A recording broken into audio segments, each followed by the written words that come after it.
Assalamualaikum warahmatullahi wabarakatuh. Bismillahirrahmanirrahim. Jadi di sini saya akan menjelaskan tentang sejarah koperasi konvensional di Indonesia.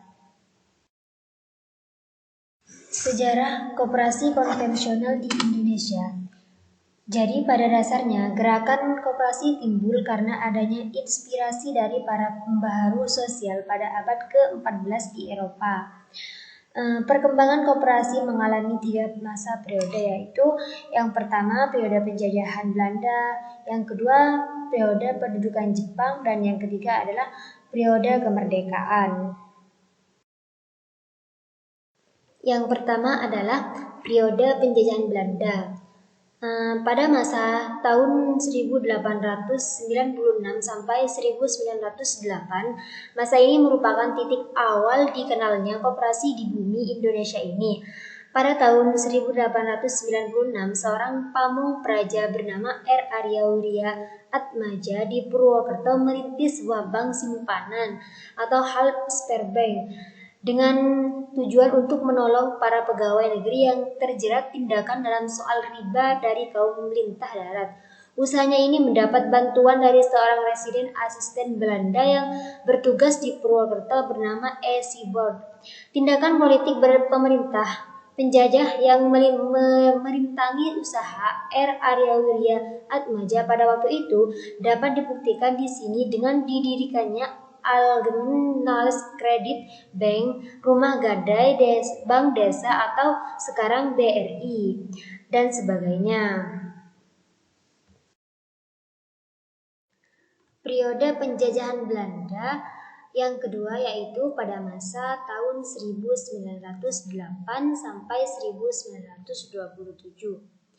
Bersamaan dengan lahirnya kebangkitan nasional, tepatnya antara tahun 1908 sampai 1913.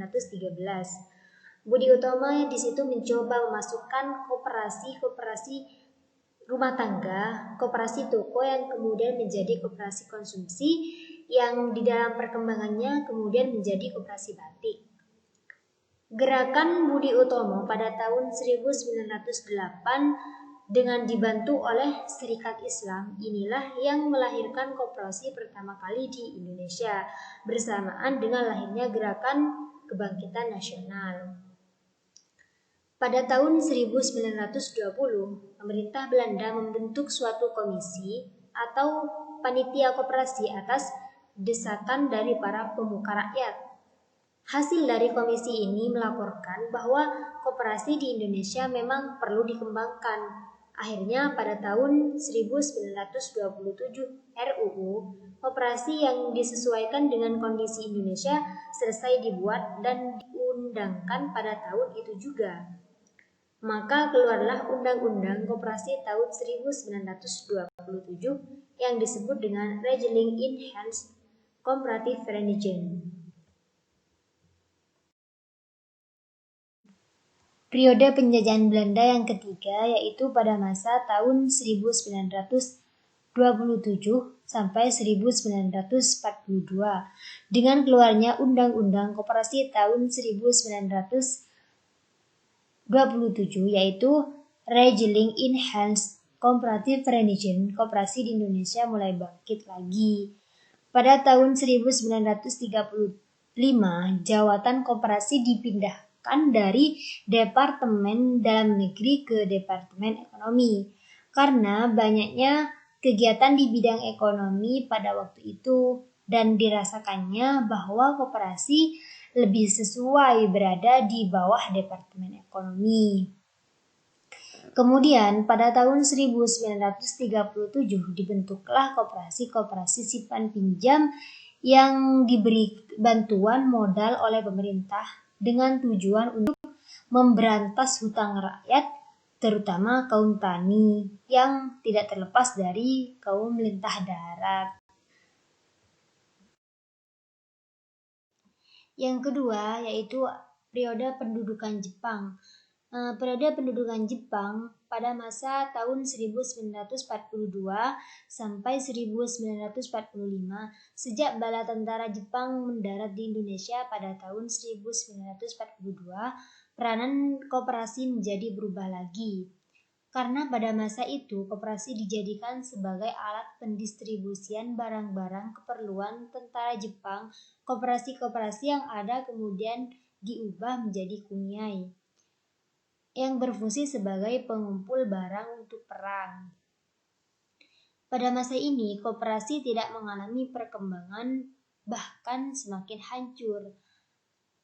Hal ini disebabkan karena adanya ketentuan dari penguasa Jepang bahwa untuk mendirikan koperasi harus mendapatkan izin dari pemerintah setempat dan biasanya disebut sangat dipersulit. Yang ketiga yaitu periode kemerdekaan. Periode kemerdekaan yang pertama pada masa tahun 1945 sampai 1958. Sejak diproklamirkannya kemerdekaan Republik Indonesia pada tanggal 17 Agustus 1945 dan sehari kemudian Undang-Undang Dasar 1945 disahkan, maka timbul semangat baru untuk menggerakkan koperasi. Hal ini dikarenakan koperasi sudah mendapat landasan hukum yang kuat di dalam Undang-Undang 1945, yaitu pada pasal 33 ayat 1 Undang-Undang 1945 beserta penjelasannya. Pada tanggal 12 Juli 1947, Gerakan Koperasi mengadakan kongres yang pertama di Tasikmalaya, Jawa Barat.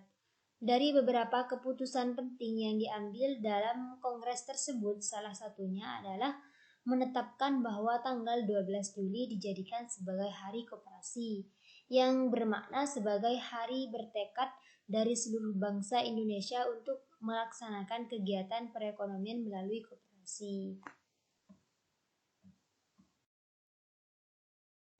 Periode kemerdekaan yang kedua yaitu pada masa tahun 1958 sampai 1965. Pada periode ini, jawatan koperasi langsung bertanggung jawab atas perkembangan koperasi Indonesia. Segala aktivitas pemerintah dalam perekonomian dan perkoperasian disalurkan melalui jawatan koperasi baik dari pusat sampai ke daerah-daerah. Pada periode ini juga banyak berdiri KUD yang terbesar di hampir seluruh wilayah Indonesia. Maka pemerintah mulai membina secara khusus KUD-KUD tertentu yang ditunjuk sebagai KUD percontohan. Mungkin hanya itu yang dapat saya jelaskan, kurang dan lebihnya saya mohon maaf.